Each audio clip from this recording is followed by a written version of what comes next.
arte tem que ser bela?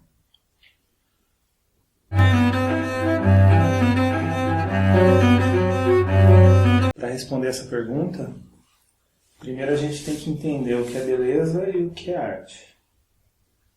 Eu acho que essa conversa ela fica mais fácil se a gente começar a partir da beleza. Porque se a gente começar a partir da arte, a gente vai ter que ir por caminhos que eu não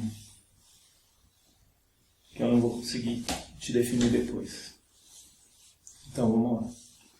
Para responder essa pergunta, a gente tem que pensar primeiro na questão da beleza.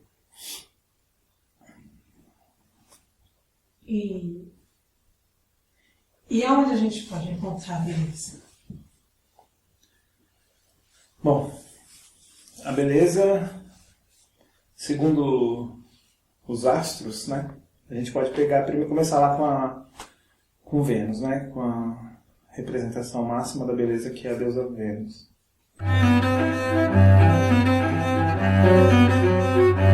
Tem três signos que ela se sente em casa, né? 3 signos que ela se conversa: Peixes, Libra e Touro, né?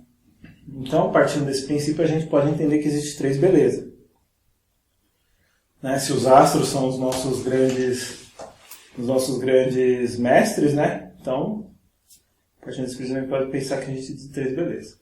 A primeira beleza, a gente pode falar que é a beleza de Touro, né? Que é a beleza mais física. É a beleza da harmonia. A gente pode colocar como beleza da harmonia, a gente pode citar exemplos como os templos gregos lá, o Parthenon, né? Tem as pinturas, principalmente as pinturas... A gente tem as pinturas clássicas, assim como Mona Lisa e outras, e a gente tem as pinturas cubistas. As duas são beleza harmônica, né? A diferença é que o cubismo ele coloca forma geométrica na exibição e as pinturas clássicas não, elas estão sobre uma proporção que é o fio de olho. Assim como os templos, é a beleza mais física mesmo, né? A beleza de Libra ela pode ser tida como a beleza menos física, assim, né? A gente já parte para uma coisa mais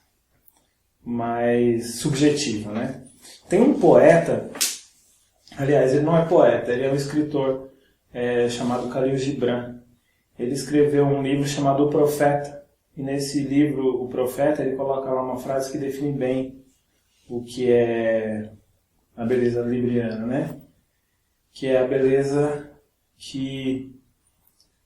subjetiva. Então, é o guarda que passou a noite inteira guardando a cidade, e quando amanhece, o primeiro raio de sol, para ele é a coisa mais bela que existe, né?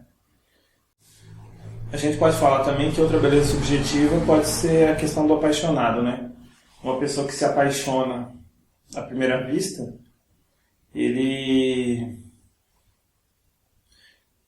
quando conhece a pessoa, e é uma outra coisa subjetiva. Assim como o raio de sol, que é uma coisa totalmente subjetiva, quando você vê uma pessoa e aquele primeiro olhar, o olhar da paixão, você encontra com a pessoa, é uma outra coisa subjetiva. É Libra. Existe, tem um suporte físico, né?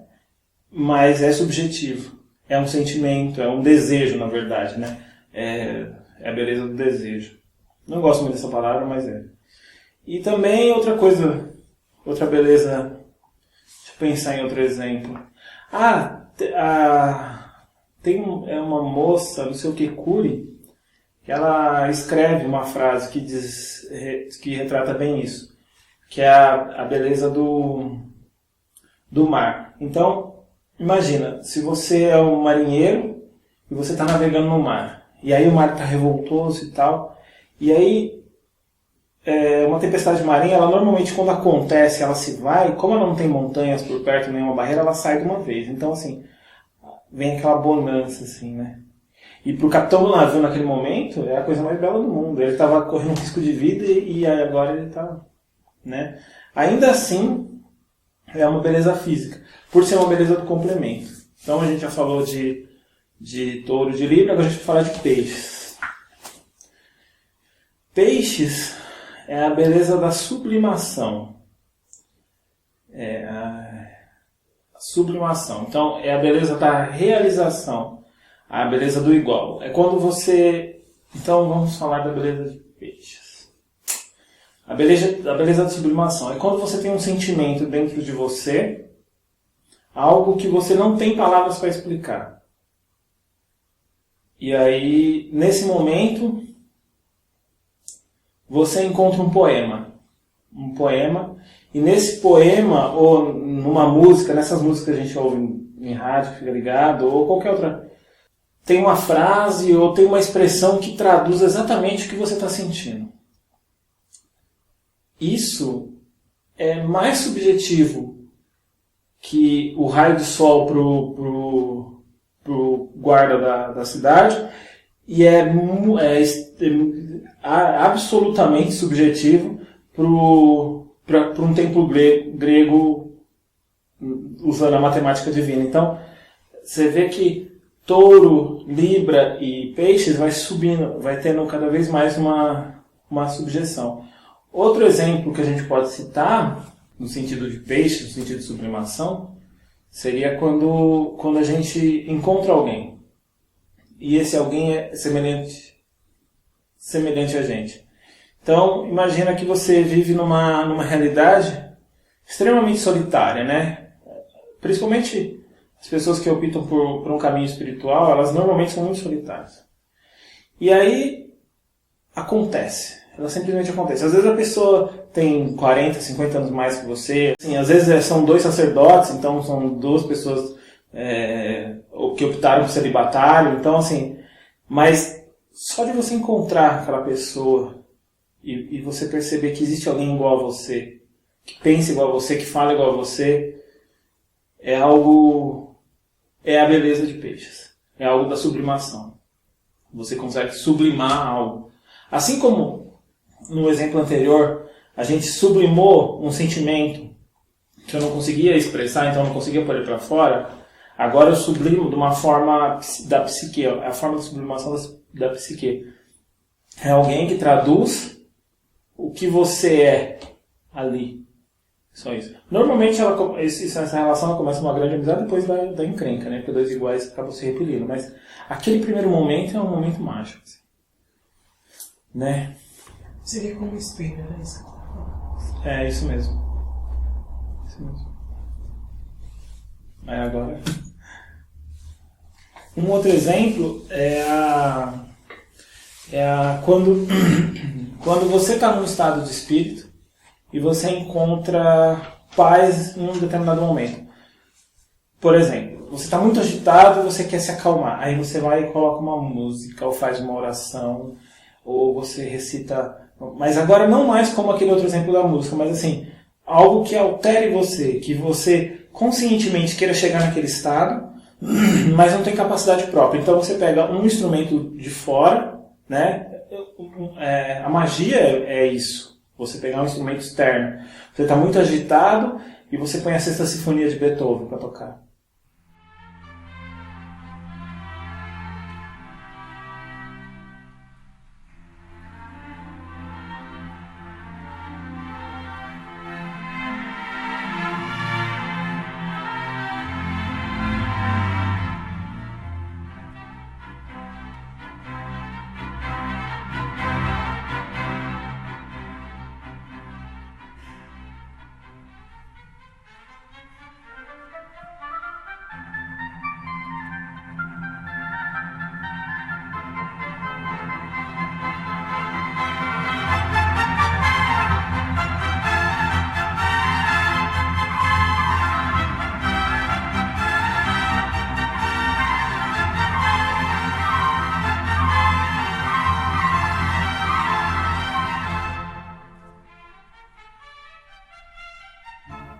Você está fazendo magia. Ou então você está muito calmo, muito relaxado, você precisa se expandir, aí você vai colocar uma música extremamente agressiva, como a Quinta Sinfonia.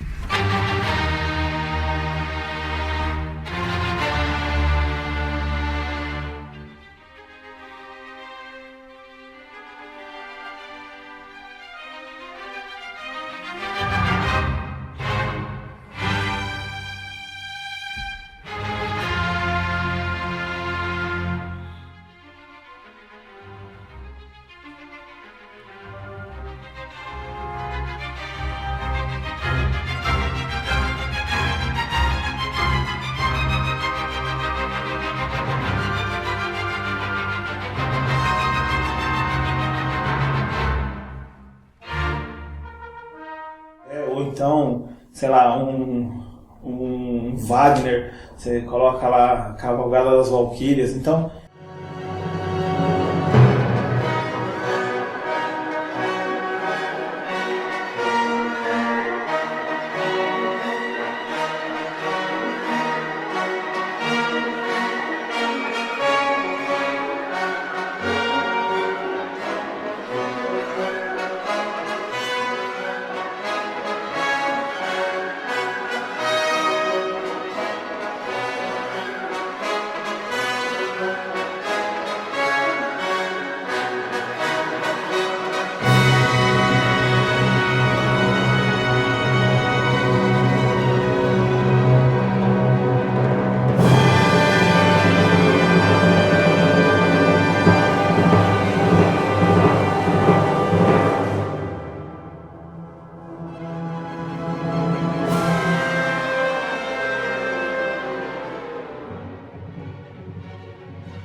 são formas de você mudar de estado. E aí, como é uma coisa que te transforma, tem um pouco de você ali. Então você sublima. Então, eu estou super calmo. Eu coloco Wagner, eu sublimei aquela minha calmaria, né? E aí, ou então eu estou muito calmo, eu coloco, ou então estou muito agitado, eu coloco a Sexta Sinfonia de Beethoven, eu sublimei aquela minha agitação. Por isso que a beleza de peixe é a beleza de sublimação. Então, eu te apresentei aqui as únicas 3 formas de beleza.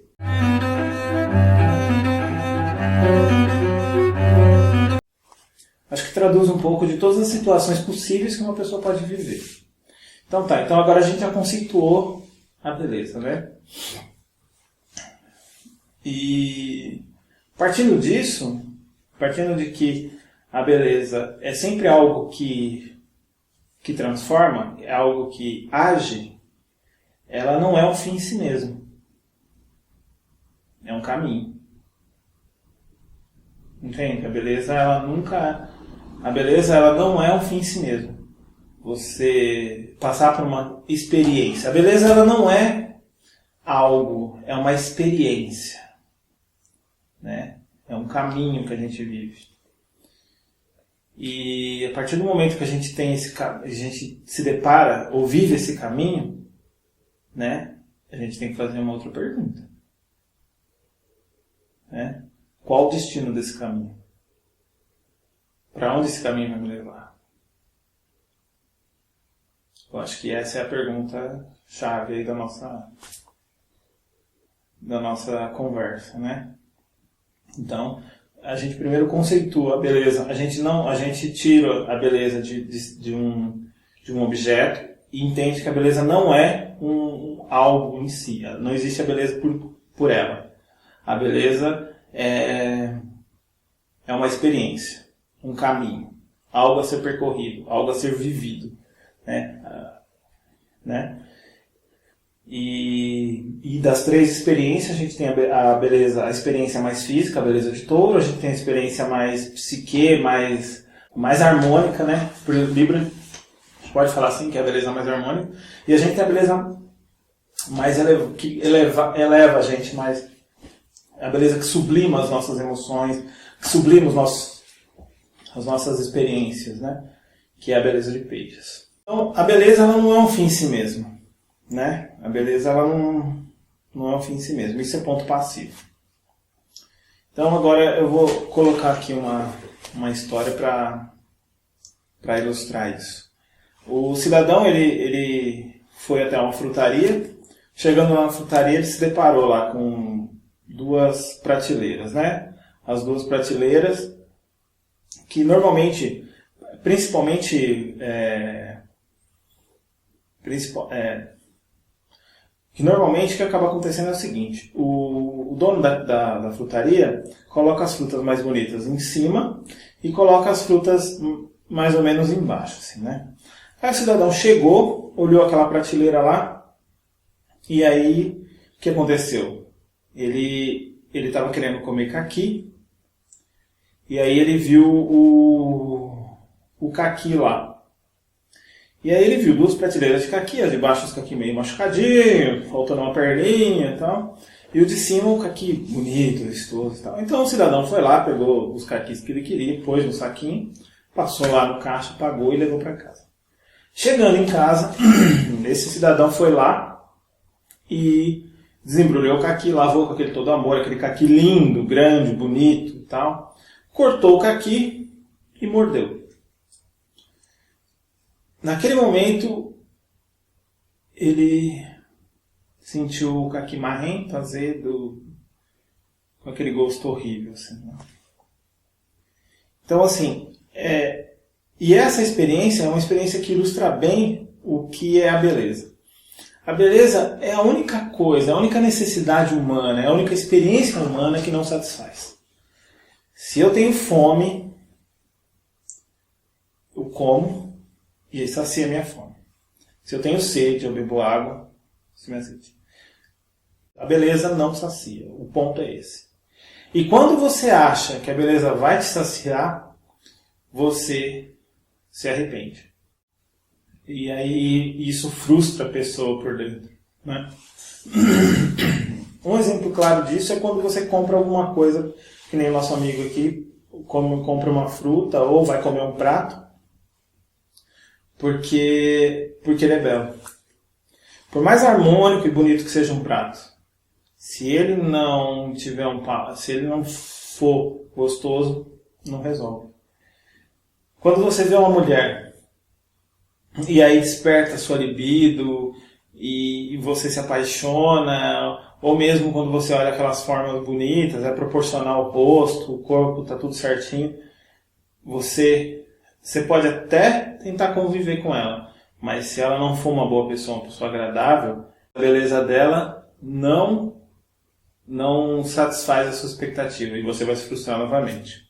Do cidadão que se envolve com com uma outra pessoa pela aparência, tem um poema, acho que é Lucrécio. Lucrécio escreve lá em De Rerum Natura. O Lucrécio escreve sobre o amor lá. E tem um poema que traduz bem isso. Assim, que sentimento de frustração é esse? Enfim, no completo desejo da avidez espumante, apertam-se, murmuram, respiram os corpos dos amantes. Agarram-se, apertam-se, as línguas úmidas tocando, o caminho para o coração do outro forçando, e em vão, pois apenas pelas costas navegam. Nos corpos não penetram, e além não chegam. Outra vez, um no outro sucumbem, mas barras impenetráveis os dividem. Todas as maneiras tentam, e sem sucesso, se diria, a cura da secreta ferida do amor que não sacia. A beleza não é um fim em si mesmo. E o caminho da beleza, ele tem que ser um caminho...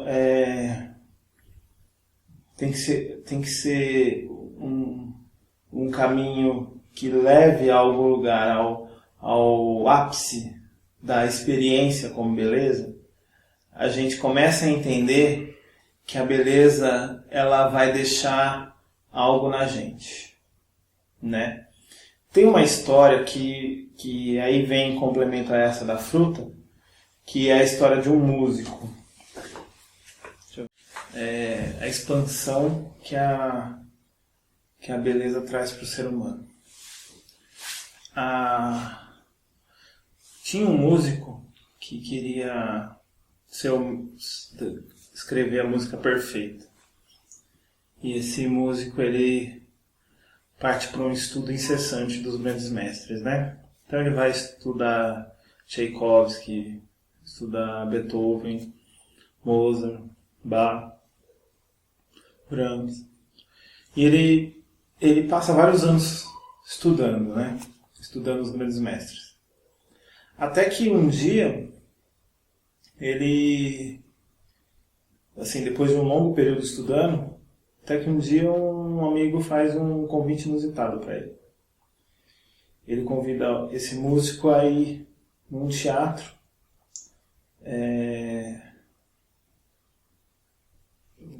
para uma apresentação de um músico estrangeiro que ia se apresentar no local lá. Esse músico ficou empolgado e tal, e ele foi, né? Então, numa noite, os dois se encontraram e eles se dirigiram até o teatro. Quando chegou no teatro, eles sentaram na primeira fileira, o músico e esse amigo dele, e ficaram lá, esperando, né? Aí o músico entrou, já foi um susto, né? E aí, quando ele sentou e começou a tocar,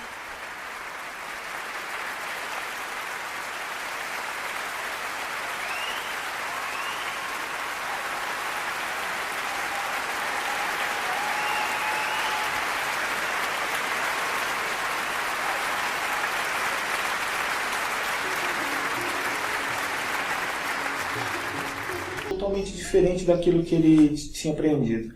Durante aqueles anos estudando música, ele estudou todos os instrumentos, ele estudou as notas musicais, os harmônicos. E o indiano ele veio com uma raga hindu, né? Aquele instrumento comprido. Ele chega com a raga e começa a tocar numa escala totalmente diferente, de uma forma totalmente diferente. E o que acontece? Aí a gente tem duas opções. A primeira, o músico entende aquilo como um barulho ensurdecedor e olha para o amigo e sai desesperado e vai embora. E não consegue ouvir aquilo. E a segunda opção, ele sente o primeiro impacto, mas em segundos ele já percebe que aquele músico é um exímio músico e entende o que está acontecendo ali, e a partir disso ele consegue apreciar a beleza do que é aquela música, né? Num instrumento totalmente diferente, numa escala totalmente diferente. A escala indiana ela não tem semitom e é uma escala de 32 notas. Tem escala até de 54, mas são outras notas, outro estilo, outras músicas, outros sons, né? Mas mesmo assim ele consegue interpretar a beleza. Então a gente tem duas opções, e essas duas opções definem o que a beleza pode ter construído ali. Se a gente pegar nos dias de hoje, com certeza, principalmente com a influência musical que a gente tem hoje em dia, essas duas opções, elas duas são válidas, né? Mas na verdade não, né? As pessoas normalmente têm mania de falar assim, a beleza está nos olhos de quem vê.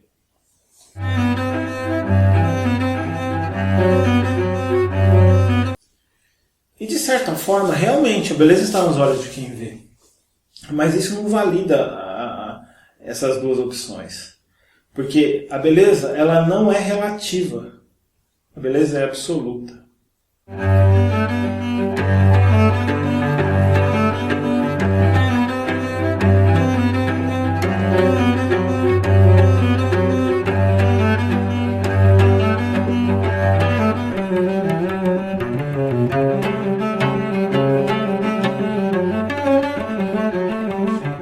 Platão, o discípulo de Sócrates, tem longos textos a respeito disso, que ele traz isso como uma referência de que a beleza não é uma coisa relativa, mas sim absoluta.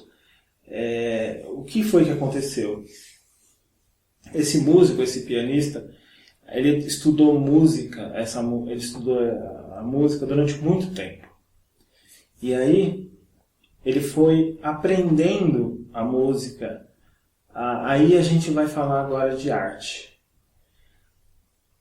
Mas não a arte como ela é comumente tida no meio profano, né? Já falar de arte na sua origem.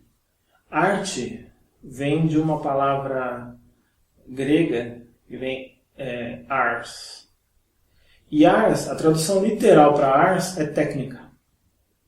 Então, quando esse músico está lá estudando a arte da música, a técnica da música, ele começa a acontecer um fenômeno que é muito comum, principalmente pessoas que são artistas há um período muito longo, assim, que trabalham com arte há um período muito longo de tempo. Ele começa a ver a expansão da alma. A arte é um chamado. Por mais técnica que a pessoa adquira, por mais arte que a pessoa adquira,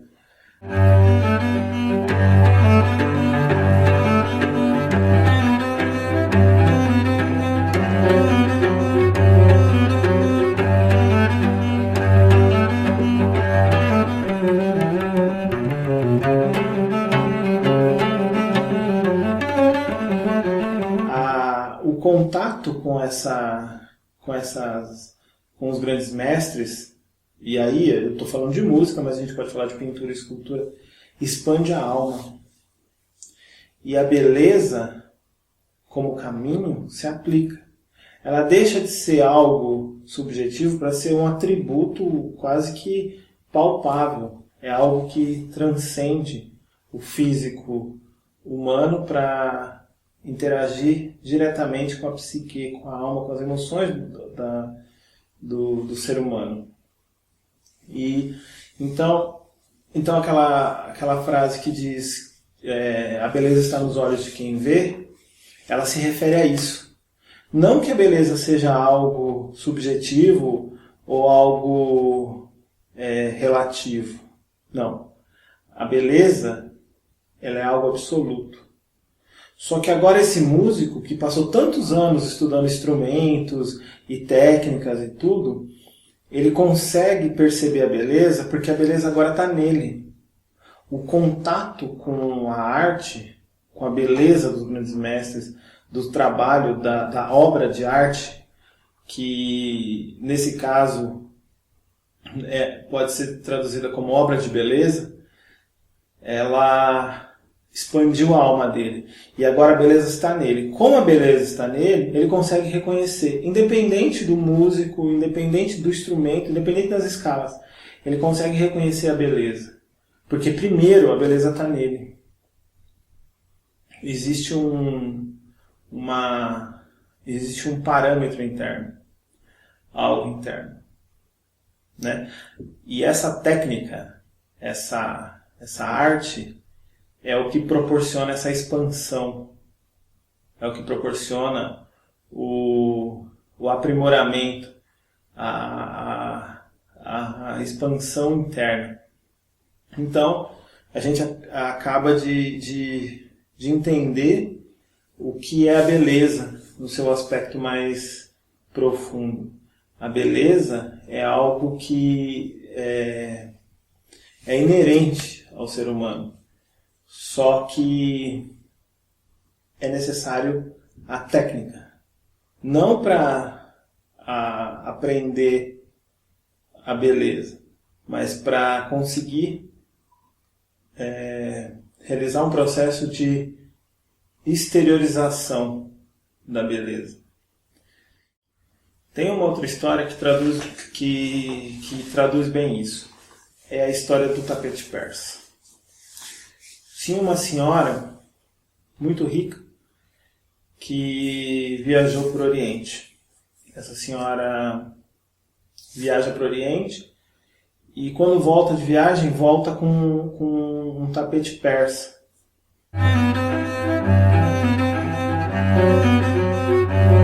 Chegando em casa, muito cansada, ela tira o tapete persa da mala, coloca em cima de um móvel e comenta com seu marido que no dia seguinte alguém teria que vir para colocar aquele tapete persa na parede. O tapete persa normalmente são tapetes muito lindos, com mandalas feitos manualmente. é uma obra de arte. Os tapetes persas, os grandes artistas persas, eles fazem tapetes assim que são verdadeiros quadros, expressões sublimes da beleza, né? E essa mulher, ela chega com esse tapete e coloca esse tapete em cima do sofá. E conversa com seu marido e, cansada da viagem, vai repousar. No dia seguinte, uma das funcionárias, a empregada dela, chega em casa e se depara com aquele tapete em cima do sofá.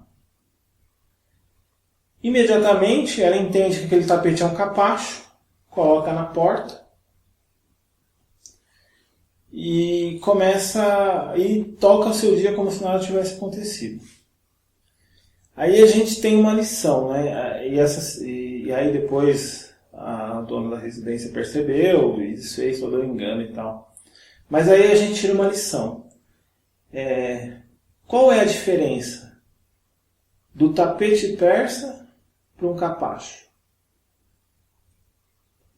O que torna o tapete, aquela obra de arte,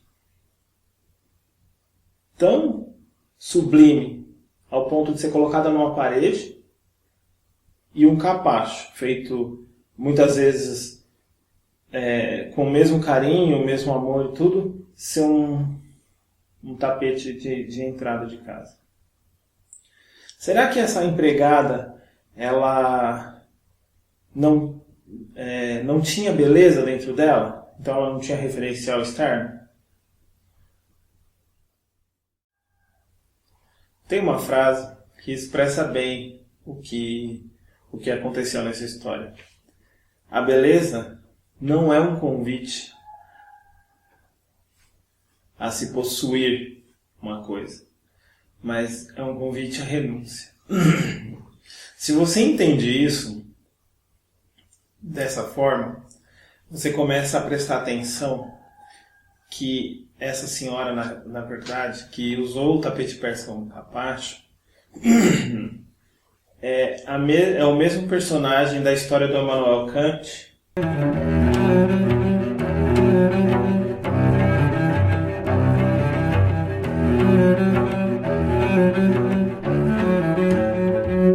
que quando vai passar em frente a uma floresta, olha para a floresta, vira para o amigo e fala assim: olha que floresta bela. E aí o amigo fala: realmente, muito linda. Aí esse personagem vira para o amigo e fala assim: quanta lenha eu poderia retirar dessa floresta para queimar na minha lareira? Entende? Nesse momento, a beleza expressada ali não é uma beleza interna, não é uma beleza harmônica, não é uma beleza, mas ainda assim é beleza. Ainda assim existe a beleza dentro dele, mas não é uma beleza trabalhada, uma beleza com técnica.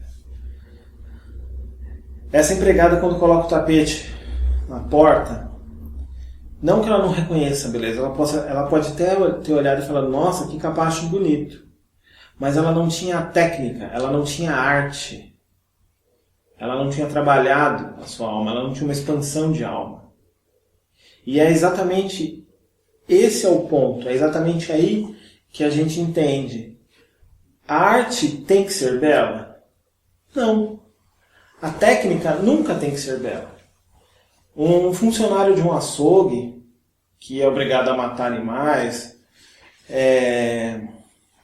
um funcionário da construção civil que muitas vezes faz apenas o alicerce e o terreno é extremamente argiloso, ou tantos outros exemplos que eu posso dar aqui, não deixa de ter técnica. E muitas vezes matar um animal ou fazer um